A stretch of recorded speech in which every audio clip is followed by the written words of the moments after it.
ፊልሚያ ቀላል ነው ብዬ አላምንም። እኔ ጀግንነቱ ሌላውም የዲሲፕሊን ስርዓቱም ስታየው ህጋዊ በሆነ መልክ በውጊያ ግንባር ብቻም ሳይሆን ጀግንነት ብዬ የሚወስደው እኔ ዲሲፕሊኑም ራሱ ጀግንነት ነው ብዬ ወስዳለሁ። ይሄ ሁሉ ሰው ሲማረክ በስነ ስርዓት ሳያንገላታ በአግባቡ ይዞ መድረስ የሚገባ ቦታ አድርሶ እዚህ አስገብቶ ነው ያለው። ፈጣን ነው። በስልታዊ እንቅስቃሴም ከኛ በተሻለ ሁኔታ ማለት ነው። ከኛ በተሻለ ሁኔታ ስልቱም በቶክስ አቅሙም ስትወስደው አደገኛ ነው የነበረው ሁኔታው ማለት ነው። እኛ የምንጠብቀው ሌላ ነው፣ ሆኖ ያገኘነው ደግሞ ሌላ ሆነዋል ማለት ነው። ስለዚህ ይሄ የአውደ ውጊያ ሁኔታ ሲነሳ በጣም ፈታኝና አስቸጋሪ መሬት ላይ ነው ውጊያዎች ያካሄድ ነው። በዚህ መሬት ላይ ፈጥኖ ከአንዱ ቦታ ወደ አንዱ ቦታ በመተላለፍ እርስ በራስ በመተጋገዝ ከበባን በመፈጸም የተደረጉ ውጊያዎች እኔ በጣም ገርሞኛል። ለራሴ አልጠበቅኩትም ማለት ነው። በዛ ልክ ነው የሚያየው ነው። ብዙ ተሰርቷል የትግራይ ህዝብ ላይ ማለት ነው። ስለዚህ እዚህ ላይ የደረሰውን ውድመት የአብይ መንግስት ተጠያቂ ነው ትላለህ? አንድ አካልም ስለነበር ካንተም እንግዲህ የትግራይ ህዝብ ላይ የደረሰው ውድመት ባለፈውም ተነስተዋል። እኛ እንደ መከላከያ ሰራዊት ግለሰቦቹ የነገሱበት፣ አጥፊዎች የበዙበት፣ አጥፊዎች ደግሞ ለህዝብ የማያከብሩ የህዝብን ሀብት የሚዘርፉ ግለሰቦች በውስጣችንም እንደነበሩ በሰፊው ገምግመንም መጥቀጣት ያለባቸው ሰዎችም እንዲቀጡ አድርገናል። ስለዚህ የትግራይ ህዝብ በእኛም ብቻም ሳይሆን በሌሎችም የውጭ ባዕዳን ሀገርም ጉዳት የደረሰበት የተጎዳ ህዝብ ነው። ህዝቡን ደግሞ እኛ ይቅርታ ነው የምንጠይቀው። ማንም ይሁን ማንም ላጠፋው ጥፋት ተጠያቂዎች ነን ብለን እናምናለን፣ እኛም ማለት ነው። ስለዚህ የትግራይ ህዝብ በድሎናል እንደዚህ ያድርጎናል ብለን የምንወቅሰው ህዝብ አይደለም በመሰረቱ ማለት ነው። ሁሉንም ነገር የሚያውቅ ነው። እኛ ከተማረክን በኋላም እንደዚህ ተበድያለሁ፣ ተዘርፌያለሁ፣ በደል ደርሶብኛል፣ እኔም ያንን ቂም መዋጣት አለብኝ ብሎ አይደለም የሚመጣው። ተማርከው ስንመጣም በየመንገዱ እንጀራ ውሃ እየያዘ ነው ሲጠብቀን የነበረው። ስቲል እዚህ ከገባን በኋላም እየተመላለሰ አይዟችሁ የሚለን ህዝብ ነው። ስለዚህ ይሄ ህዝብ ከምንም ነገር ንጹህ ስለሆነ ህዝብና ሌላውን ያለየ ጉዞዎቹ ግን ሁሉንም ዋጋ የሚያስከፍልና ሁሉንም የሚያስጠይቅ ነው፣ ከኔም ጭምር ማለት ነው። እሺ፣ ምናልባት የኢትዮጵያ ሰራዊትና የሻዕቢያ ሰራዊት ከትግራይ ተመቶ ሸሽተዋል። እነባጫ ደበሌ ደግሞ ትግራይ ህዝብ ክረምት እንዲያርስ ነው እያሉ ነው ያሉትና ልክ ቅድም እንደገለጽኩት የተማረኩትም ክዷል። ስለዚህ ይሄንስ እንዴት ተባለ? አሁን የክረምት ወቅት ነው፣ ለክረምት ወጥተዋል የሚል በዛ ሂሳቤ አይደለም። እኛ ተልኮ ላይ ነበር። በተሰማራንበት ቀጠና ላይ ነው ሁኔታው ያጋጠመን። እኔ ግዳጅ የተሰጠኝ ወደ ውጪ ለማውጣት ሳይሆን እዛው ውስጥ ባለውበት ቀጠና ውስጥ የሚንቀሳቀሰውን ኃይል የማደን የመያዝ ወይም ደግሞ ከገጠመ መዋጋት ነው ተልኮ ተሰጥቶን ስንዋጋ የነበር ነው። በዚህ ነው የሚያየው። የሻዕቢያ ሰራዊትና የኢትዮጵያ ሰራዊት በምን መልኩ ነበር ስትተጋገዙ የነበራችሁት? የኤርትራ ሰራዊት በትግራይ ህዝብ ላይ ያደረሰው ጭፍጨፋስ እንዴት ትመለከተዋለህ? ነበረ ከሚገናኛቸው ሰዎች አሉ። በተለይም በቦርደር አካባቢ በመሀልም ገብቶ የነበረው ኃይል የሚገናኛቸው ኃይሎች አሉ። ከኛ ጋር ግን አብረን ተሰልፈን የተዋጋነው ውጊያ የለም፣ እንደ ክፍለ ጦር ማለት ነው። ነገር ግን የኤርትራ ሰራዊት ያደረሰው በደል ቅድም ከኛ አንጻርም ደርሷል ያልኩ ከዛ ልክ በላይ ያለፈ ጥሩ ያልሆነ ጭፍጨፋዎች፣ ዘረፋዎች እንደነበሩ በግልጽ እየሰማንም ነው የነበረው። ይሄ ጉዳይ ደግሞ ትክክል እንዳልሆነ በየጊዜው እየገመገም መስተካከል አለበት፣ ትክክል አይደለም የሚለው እዚህ ያለው አባላትም ያነሳል፣ አመራሩም ያነሳል። ነገር ግን ደግሞ ጉዳቱ ሲታየው ጥሩ አይደለም። ለኔም ይሰማኛል። ጥፋታችን እኮ ትክክል ነው ብዬ አይደለም። ጥፋት ትክክል ነው ብዬ አላምንም። ነገም ማለት ነው ጥፋት ነው። አጥፍተናል፣ በድለናል። የበደልነውን ነገር ደግሞ እንክሳለን። ውጊያው ከአብይ አደይ የተነሳ ነው። ከአብይ አደይ ተነስተን 23ኛ ክፍለ ጦር መቼ ኃይል ሆኖ ወደፊት እያጠቃ እንደሚሄድ የጭላ እንደምንገባ ነው ኦሪንቴሽን የተሰጠን። ከዛ በመሃል ውጊያ የጀመርን ቀን ወደ 31ኛ ክፍለ ጦር ነው ትዛወራለህ፣ እዛ አዛዥ ሆነህ ትሰራለህ የሚል መልእክት መጣ። እዛ ገባው። እንግዲህ ጦርነቱ መጀመሪያ አካባቢም ሌሎች ክፍለ ጦሮች እዛ አካባቢ እንደተመቱ ኢንፎርሜሽን አለን። 31ኛም እዛ አካባቢ ለገዛ ሄዶ ብርጌዶች ተመተዋል። እንግዲህ ሁኔታ እያለ ነው እኛ ደግሞ በዛ ሄደን የጭላ እንድንቆጣጠር እንድንገባ ነው ለኛ ክፍለ ጦር ግዳጅ የተሰጠ ማለት ነው። በኋላ ወደ 31ኛ ስገባ ሁሉም ክፍለ ጦሮች ተሰባስበው በዛ መጡ። 24ኛም 31ኛም 25ኛም በነበረው ጦርነቱ በ18 24 እና 23 ወደፊት አልፈዋል። እነሱ የአንድ ቀን ልዩነት አለን። ምን እንደሆነ ስለነሱ መግለጽ አልችልም። በኋላ ያለው ግን በርካታ ሰው ነው ያለቀው፣ በርካታ ሰው ነው የሞተው። እንደምታየው በርካታ ሰውም የተማረካል። አማራጭ አጥቶም አብዛኛው አመራሩ ራሱን ያጠፋል። ራሱን በቀበቶ ራሱን ያነቀ ሰው አለ። ፊቴ ላይ ያጠፋ ባይኔም አይቻልም። ፊቴ ላይ ማለት ራሱ በክላሽ ራሱን አጥፍቶ ወደቀ ሰው አይቻልም። ስለዚህ ሁኔታው በጣም ዘግናኝ የሆነ ነው። እልቂቱ በጣም ዘግናኝ የሆነ ነው። በየመንገዱ የነበረ አስከሬን ሬሳ ከአግበ ጀምረን እስከ የጭላ ድረስ ያለው በሙሉ አስከሬን በየመንገዱ የቻለውን እየቀበርን ነበር የመጣ ነው። እኛ ውጊያ ከጀመርን በኋላ ያለው ነገር ደግሞ መቆጣጠር የማንችልበት ደረጃ ነበር የነበረው። ይሄ ደግሞ እንደዛ ሊሆን ያደረገው የህዝብ አመጽ ነው። ህዝብ ከኛ ጎን አልነበረም። ህዝብ ደጋፊ አልነበረም። ይሄ ደግሞ የሆነበት ምክንያት በተለያየ ጊዜ ህብረተሰቡን ምክንያቱም ታውቀዋለህ። አሁን ህዝብ እናንተ ጎን ላለመሰለፉ ምክንያቱም ታውቀዋለህ። ምንድነው እሱ? ምክንያቱ እኛ ህዝብ ልንመራ መንግስት ልንመሰረት ነው የመጣ ነው። ነገር ግን ህዝቡ በሬው ይታረዳል፣ የሌሉ ይዘረፋል፣ ንብረቱ ይዘረፋል፣ ይደፈራል፣ ይገደላል። ይሄ በእኛ ሰራዊትም የተፈጸመ ነበር። የፈጸሙትንም ሰዎች በተቻለ መጠን እናውቀው ለህግ ያቀረብናቸው አሉ። እኔ ባለሁበት 4 አስገድዶ የደፈሩ ነበሩ፣ ወደ ህግ ቀርበዋል። ወደ 5 ሰው የገደሉ ነበሩ፣ እነሱም ወደ ህግ አቅርበናቸዋል። ፍየል ሲያርዱ በሬ ሲያርዱ የምናውቀውን እናስከፍላቸዋለን። አማራጭ ስናጣ እኛ የምንከፍላቸው ሰዎች ነበሩ። ነገር ግን የማናየው እኛም ማንደርስበት በርካታ ነገር ሲደረግ ነው። ስለዚህ ህብረተሰቡ እስከመቼ ነው ምን አማራጭ አለው ታዲያ? መውጣቱ ትክክል ነው። መውጣቱና ይሄን እርምጃ መውሰዱ ትክክል ነው ያምናል።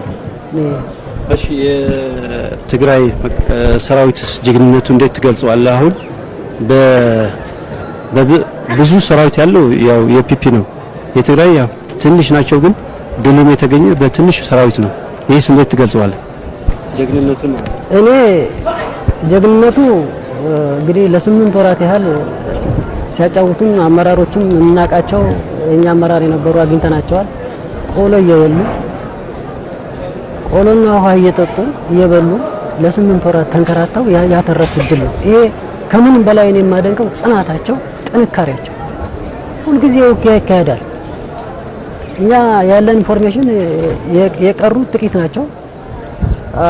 13 ሻለቃ ወይ 7 ሻለቃ ነው እየተባለ ሲነገረን የነበረ ማለት ነው። ነገር ግን የሁሉ ተቋቁሞ ዛሬ የደረሱበት ድል ላይ መድረሱ እኔ ከምንም በላይ ይገርመኛልም አደንቃለሁ። እዛንም ገልጽ።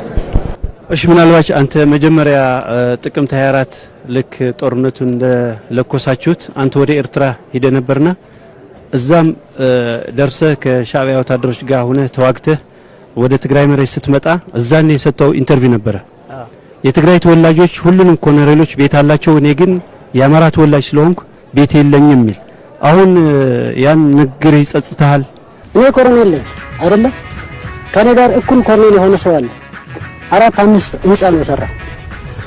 4-5 ህንጻ የሰራ እኔ 4-5 ቦታ ሽራሮ፣ አክሱም፣ ሽሬ፣ ሀውዜን፣ ውቅሮ ቤት የሰራ ከኔ ጋር ያለ አውቃለሁ ህንጻ የሰራ። እኔ ግን ልጆቼን አንድ ሱሪ ከገዛው ለሚቀጥለው ደግሞ ጠብቄ ለአንደኛው ሸሚዝ እገዛለሁ። ከእጅ ወዳፍ ነው። ሌላ ምንም ማለት አይደለም። የዘረፉትን ገንዘብ የዘረፉትን ሀብት ሌላውን አስወግደው ሌላውን ግብዓተ መሬት ወደ መሬት አስገብተው እነሱ ቁጭ ብለው ተንደላቀሙ መብላት። የህወሓት ከፍተኛ አመራሮች ናቸው ይሄን ምን አምጪ የተጫወቱ ያሉት ማለት ነው። እነሱም ዘርፈዋል፣ ከነሱ በታችም ያለው ዘርፈዋል።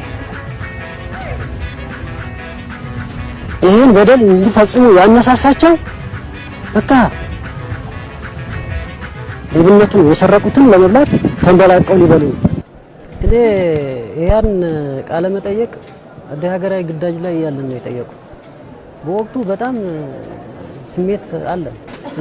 ስሜታችን እኛ በማናቀው ነገር ነው። በስተጀርባ ያለውን ጥስስ አልረዳም።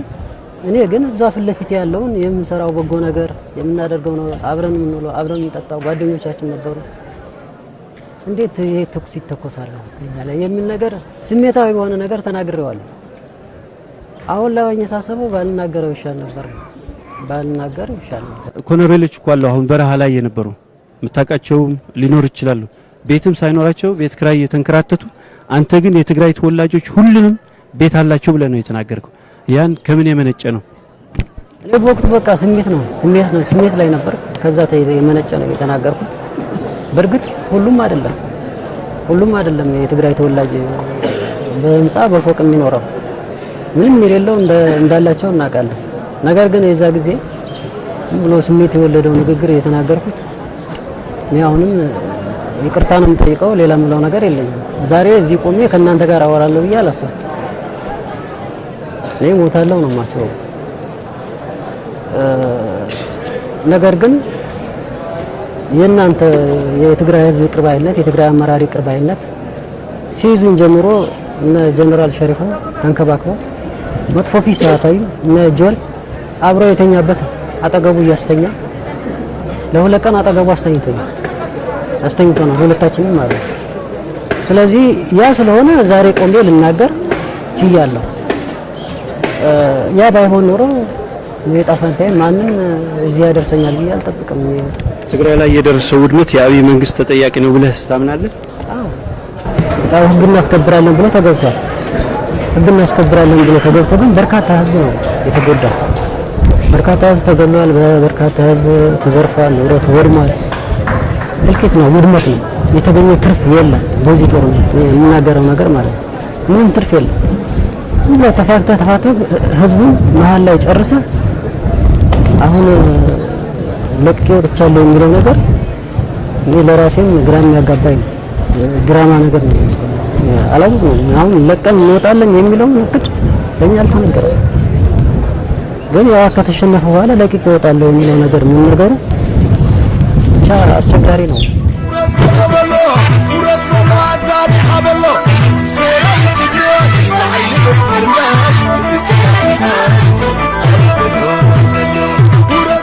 ክፍለ ጦር 25ኛ ክፍለ ጦር ብርጌድ 3ኛ ስራ ኃላፊነት እድላና ንብረት ኃላፊ የብርጌድ ሻለቃ ነኝ። ይችላል ልንደርስ ስንል ውጊያው በጣም ከባድ ውጊያው ነው። በጣም ጠንካራ ውጊያው ከመሆኑ የተነሳ በቃ ሁሉም ያለውን ራሱን ማትረፍ ጀመረ። በቃ አቅጣጫ መሪዎችም ያለው የውጊያ ሁኔታም በጣም የእናንተ የበላይነት በመቆራረጥም በመደምሰስም በቃ ጥሩ ስትራቴጂያችሁን ስትይዙ በቃ ጥሩ ተበታተነ። ከዛ አቃጣሚ በቃ እኔ እዛ ንብረት ጋር ነበርኩት። በራሪት መት ደግፎ እዛ ሲያመጡ በቃ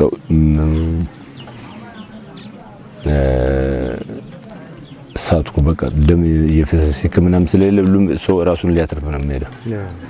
ራሱን ሊያተርፍ እየሮጠ ሲሄድ በፀሐይ ነበር። በቃ ሙቀት በዛ። እኔ በቃ ሂዱ የትም መድረስ አልችልም በቃ ያልኩ ነው። ወደኩት። መጡ ያዙኝ እናንተዎች በእንክብካቤ ያዙኝ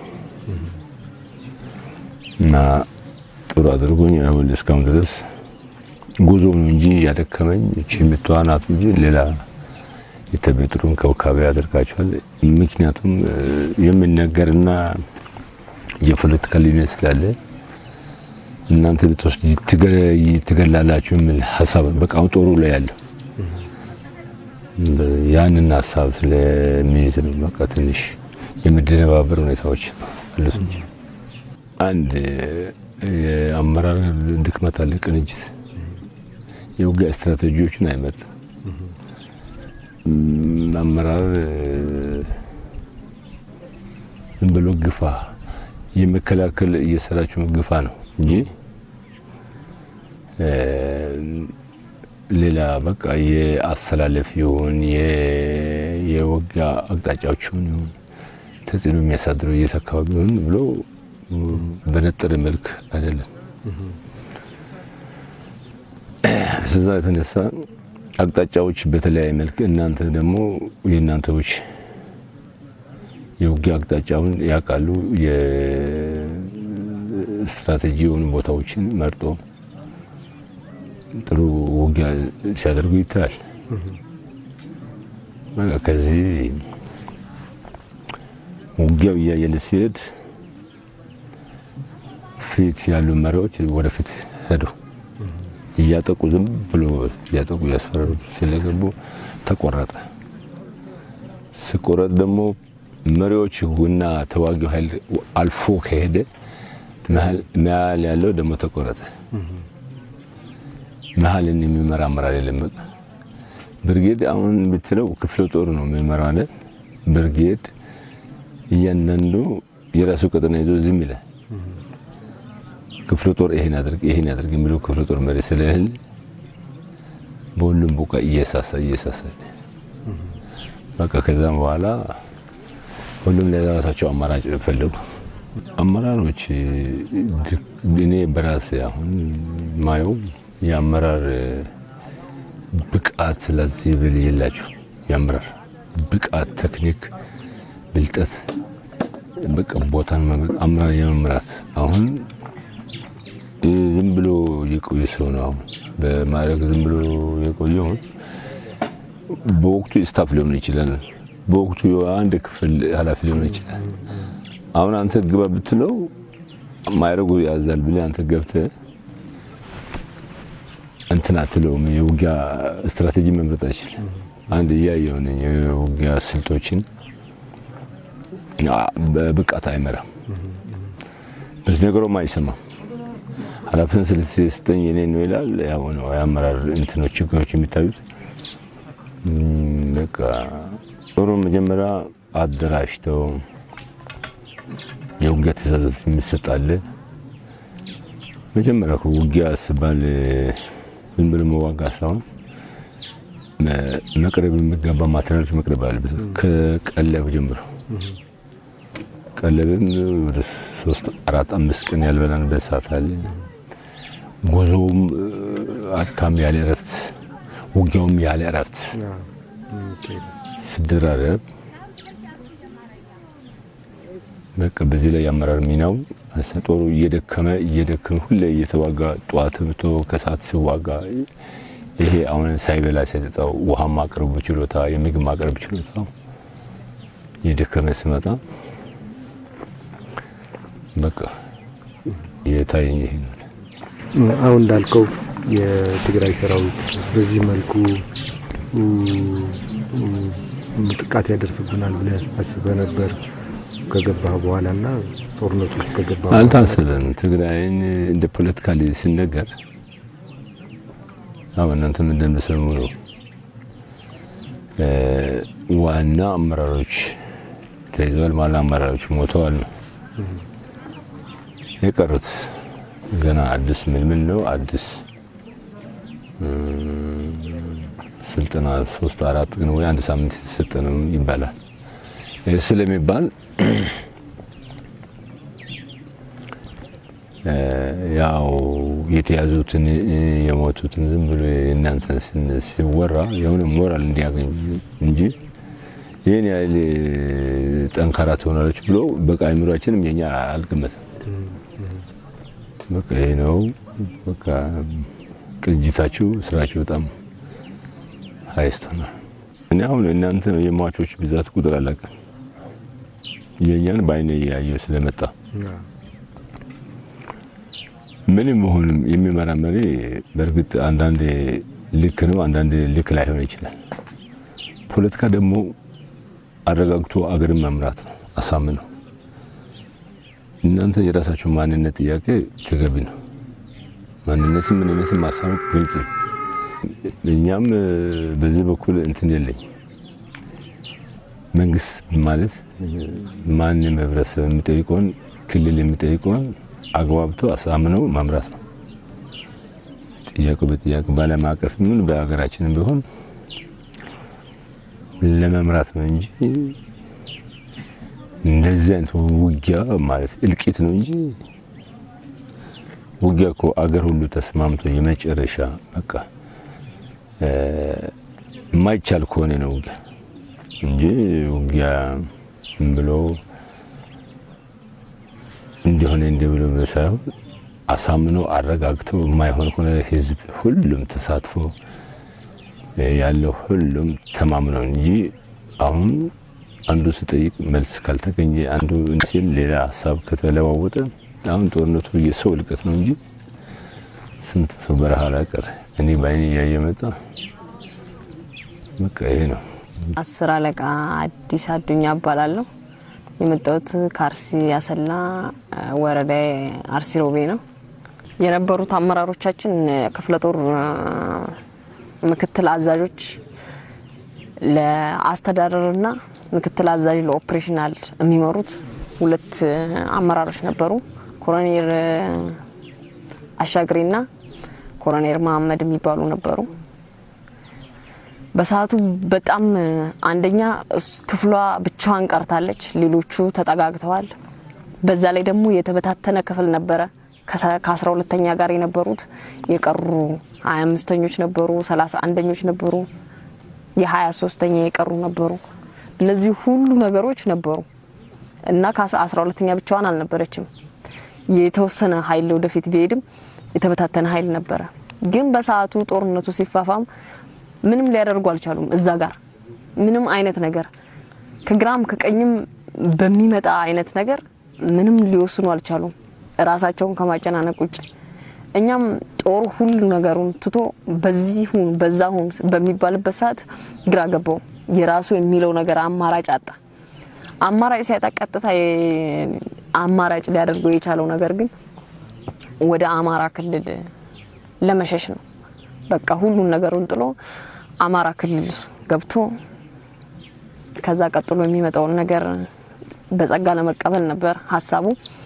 ወደ አማራ ክልል እየወጣን በነበረ ሰዓት በጣም ብዙ በጣም የሚባሉ ሰራዊቶች በመንገድ ላይ ቀርተዋል። እውነት ለመናገር በጦርነቱ ወደ አማራ ክልል ለመግባት በሚሯሯጡበት ሰዓት ብዙ ነገር ሆነዋል። የቆሰሉም አሉ፣ የሞቱም አሉ። ግን እነዛን ሰራዊቶች ማንም ሊያነሳ አልቻለም። ራሳችን እግር አውጭኝ ከማለት ውጪ ማንም ሰራዊት እኔ ሰራዊት ሳቀው የቆሰለን ሲያክም የሞተን ደግሞ ቆፍሮ መቅረበር ምናምን አይነት ነገር ነበር ከዛም በፊት። ግን ያሁኑ ጦርነቱ ከመፋፋሙ የተነሳ ምንም ሊያደርግ አልቻለም ጥሎ ከመሄድ ውጪ እና ብዙ ሰራዊቶችን መንገድ ላይ ቀርተዋል፣ ቆስለዋል። የቆሰሉትም ምንም አማራጭ ስለማይኖራቸው ያው የመሞት እድላቸው ሰፊ ነው እና ያ ነገር እያለ እኛ በአጋጣሚ እኔ የተያዝኩበት በርግጥ ከኔ ጋር የነበሩት የተለያየ ክፍሎች ነበሩ፣ ቅልቅል ነበርን። አመራሮቹንም አላቃቸውም። እኔም ለነሱ አዲስ ነኝ፣ እነሱም ለኔ አዲስ ናቸው። እንደዛ ነበር። ወደ ሽሽት ላይ የተገናኛችሁ ናችሁ? የሳው ሽሽት ላይ ነው የተገናኘ ነው። ሁሉም ክፍል ድብልቅልቅ ብሎ ተንቀሳቀሰ። 12ኛ 25ኛ የተለያዩ አመራሮች የያዘች ክፍል ስትበተን ማየት በጣም ይከብዳል። እንደኔ ሳቀው በዝናም በታሪክም 12ኛና 24ኛ ሲባል በጣም ገናና አይነት ነገር ነው የሚወራላቸው። ግን ደግሞ በሰዓቱ ያየሁት ነገር ግን እኔ ውስጤን በጣም ነው የነካኝ። 12ኛና 24ኛ የሚባለው ለዚህ ነው እንዴ? ቢያንስ እንኳን ፊት የሄደ ኃይል ለምን ተመልሶ አያግዝም አይነት ነገር ነበር የተሰማን በሰዓቱ። ግን ምንም ነገር አልነበረም። 12ኛ ተጋፍጣለች።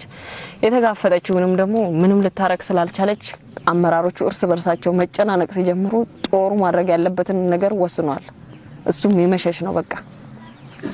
እኔስ በሸሸውበት ሰዓት ግን ቢያንስ ከ50 ብዙ ቢሆኑም በተለያየ መስመር ቢሄዱም እኔ የነበርኩበት ግን ከ50 ያላነሱ ልጆች ነበሩ። በዛን ሰዓት በአጋጣሚ የሁለት የትግራይ ተወላጅ ሴቶች በአጋጣሚ ያገኘንና እነዚህ ሁለት አመራሮችና እኔ ከኔ ጋር የሆነ ልጅ ነበረ አላቀውም በርግጥ ነበር። 4 ነበር። ልጅቷን አቁሞ ይሄ አሁን ራሱን መስዋዕት ያደረገው በትግርኛ ትንሽ ስለሚሞክር በትግርኛ ያናገራል ነበር። ትግራይ የአማራ ክልል ቤቱ ጋር እንደሚያስወጣ ምናምን ማለት ነው። ከዛ እኛም እሱን ያዳመጥን ምናምን በነበረ ሰዓት አብረውን የነበሩት ጥለውን ሄደው ነበር። እዛ የነሱ እግር ኮቴ ተከተለን ስንሄድ መንገድ ተሳሳትን። መንገድ በተሳሳትን ሰዓት ተኩስ ተከፈተብን።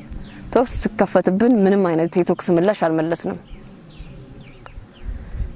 ያልመለስንበት ምክንያት አንደኛ መጀመሪያ በጦርነቱ ገና ከመሯሯጣችን በፊት ሁሉ ነገራችንን ጥለን ነበር የሮጥነው። እኔ በራሴ ክላሽ ነበረ፣ ክላሽን ብቻ ነው ይዤ የነበረው እውነት ለመናገር። እሱንም የሆነ አንድ የ25ኛ ልጅ ይመስለኛል በጣም ደክሞኝ ስለነበረ ላግዝሽ ብሎ ተቀበለኝ።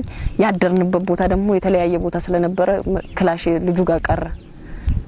ከዛ ውጪ ትጥቄ ሁሉ ነገር መንገድ ላይ ነበር የጣልኩት ማለት ነው፣ ነፍስ አውጪኝ እስከሆነ ድረስ ማለት እና ያ ሲሆን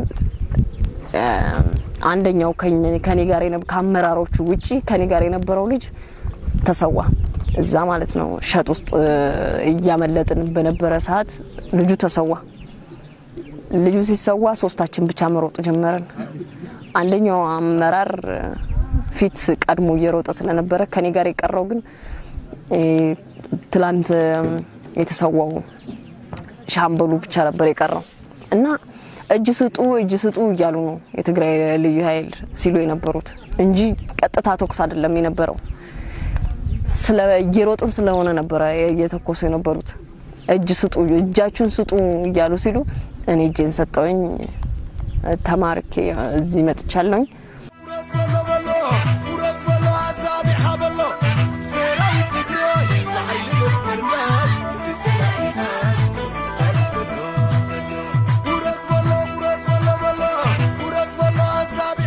አምሳለ ቃፍታው መንግስቴ ከ25ኛ እስከ መገስገሻው ስንነሳኛ ወደዚህ ወደ ማን ነው የሚባል አማራ ክልል ድንበር ላይ ቆቦ የምትባል አካባቢ ወርደን የትግራይ ሚኒሻዎች ትንሽ ከመከላከያ ጋር ግጭት ስላለ የነሱ ትጥቅ እናስፈታለን። ከዛ ወደ ማሊ የገባን ስንመጣ ሁኔታው ተቀየረ። ወደ ኋላ እንዳይሸሽ ሰው ከኋላ ጠባቂ አለ። ከኋላ ተወድሮብሃል፣ የግድ ወደፊት ትመጣለህ እና ከማን ጋር ጥይት እንደምንተኩሰው ወደ የት እንደምንተኩሰው ማናቅ ሀቅ ለመናገር። አሁንም ደግሞ ከዛ ወደ ውስጥ እየገባን ከወድን በኋላ የሚያስጨብጡን እንግዲህ ከዚህ ወጣ ካልክ ይሄ ልዩ ኃይል ይሄ ምንሻ ተደራጅቶላል ያርዳል ንቅንቅ እንዳትል ነው። አክሱም ይደና አክሱም እጃ ድሬኮ 3 ሳምንት ነው 6 ቀን ታስሬያለሁ። ጠላት ሰፈር ያደረ ተብዬ ከተማ ውስጥ ማለት። ስለዚህ ምንም ማለት አይደለም፣ ግን አላማያን ሳላውቀው በመዋጋቴ ብቻ ነው ግራ የደበረኝ። ለማን እንደቆምሁም አላውቅም። በአሁኑ ሰዓት ያለሁት ኢትዮጵያ ውስጥ ነው፣ የምተኩሰውም ኢትዮጵያ ውስጥ ነው። ስለዚህ ትናንትና በእናንተ እጅ ስንገባኔ እንደነሱ እንዳሉት ከሆነ እስካሁን አንቆይም ነበር ማለት ነው። ግን ታክመን እንጀራ በልተን ለብሰን ተኝተን ያደርነው እና እኔ ቅርታ አላማያን ማላወቅሁትም ነው። ብዙ ለመናገርም ይከብዳል። ያው ስሜ አከለ ተቻለ ሸቱ እባላለሁኝ ክልል አማራ